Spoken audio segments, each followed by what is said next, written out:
दिल्ली में नीति आयोग ये कहती है कि फिरोजाबाद में 32% गरीब लोग रहते हैं। 32% गरीब लोग फिरोजाबाद में रहते हैं। बताओ आपने क्या किया? आप कहते हैं कि हमने नौकरियां दी। झूठ कहती है बीजेपी की सरकार, योगी की सरकार झूठ कहती है। डेटा बताता है कि 20 और 24 साल के बच्चों में बेरोजगारी में डबल इजाफा हो चुका है।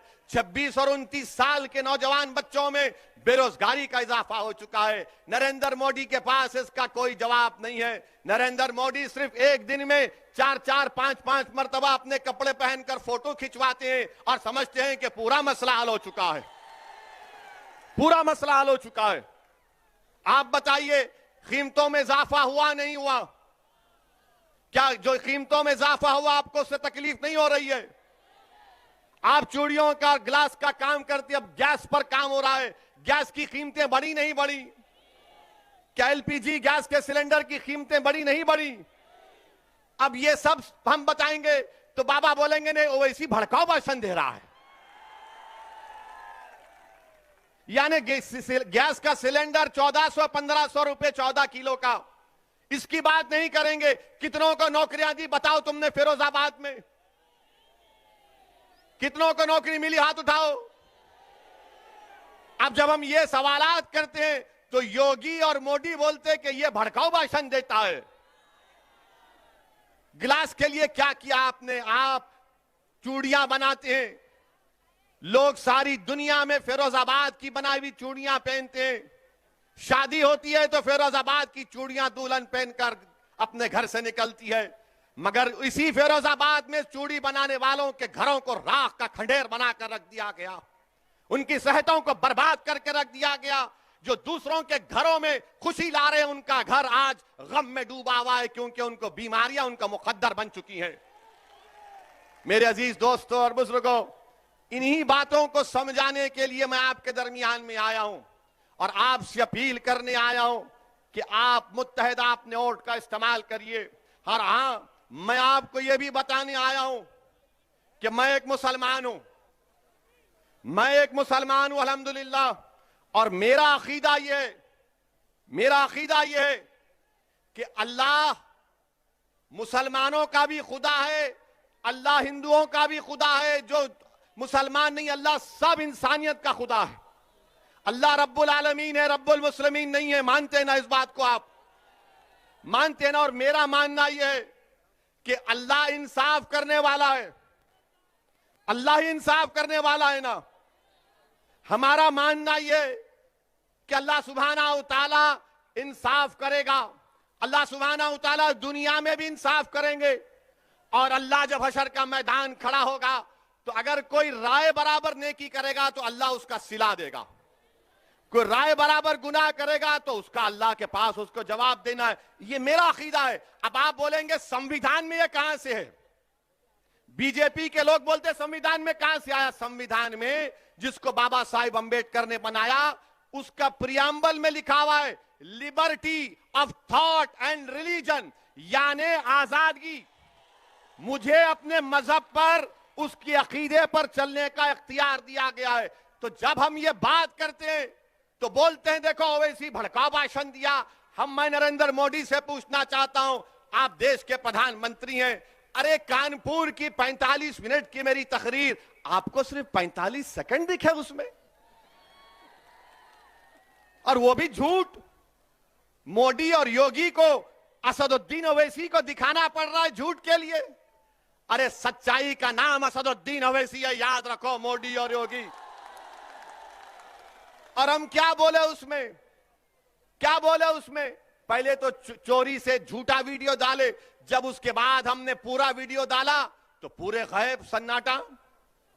हम बोले चलाओ, बताओ इसमें हमने क्या किया।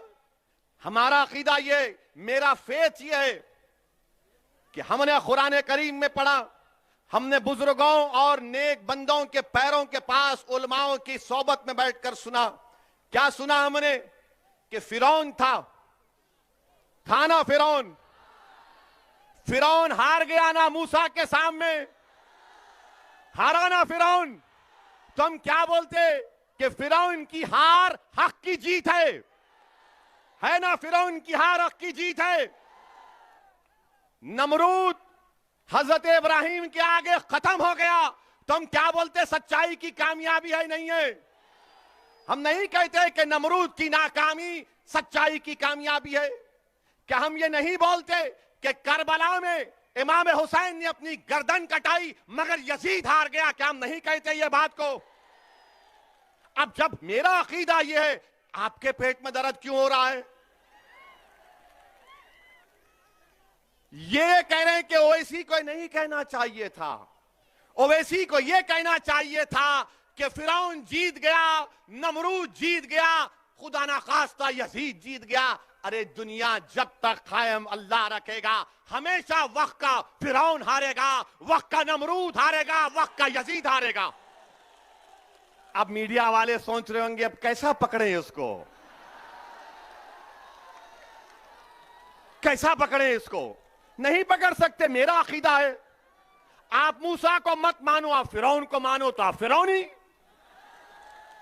आप इब्राहिम को मत मानो तो आप नमरूदी, आप हुसैन को नहीं मानो तो आप यजीदी। ये जमहूरियत की खूबसूरती है।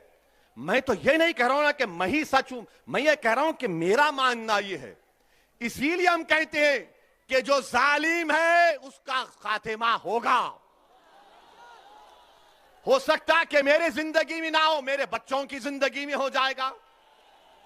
अच्छा, आपको मालूम नमरूद को कैसे उसका खात्मा हुआ? नमरूद का खात्मा कैसे हुआ मालूम आपको? नमरूद का खात्मा ऐसे हुआ कि अल्लाह ने उसके दिमाग में एक लंगड़े मच्छर को डाल दिया था। लंगड़ा मच्छर नमरूद की दिमाग में चला गया। अब उस नमरूद के पास वक्त का बादशाह था।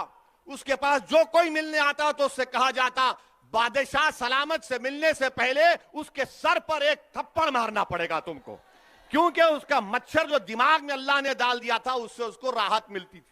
ये हमारा अकीदा है। आप ये कह रहे हैं ये क्यों बोले, ये नहीं बोलना चाहिए। अरे तुम होते कौन हो? क्या मैं तुम्हारी जबान में बोलूं? क्या तुम्हारी जबान मेरे मुंह में है? क्या तुम्हारी सोच मेरी दिमाग में नहीं? हमारे मुंह में हमारी जबान है, तुम्हारी जबान नहीं है। हमारे मुंह से जो बात निकलेगी वही सदाकत है, वही सदाकत है। अरे इख्तिदार पर बैठकर बड़ी बड़ी बातें करते हैं कि असदुद्दीन ओवैसी को ये नहीं बोलना चाहिए था, वो नहीं बोलना चाहिए था। अरे मैं क्या तुमसे पूछ रहा हूं? मैं बोलूंगा अपनी बात को, आपको पसंद नहीं है कान में रुई लगाकर बैठ जाओ। मगर सच्चाई यही है, सच्चाई को बयान करना जरूरी है। और अब तो हद ये हो गई कि हम अपने मरने वालों का भी जिक्र नहीं करेंगे, हम अपने मरने वालों का भी जिक्र नहीं करेंगे, हम जुल्म का जिक्र नहीं करेंगे।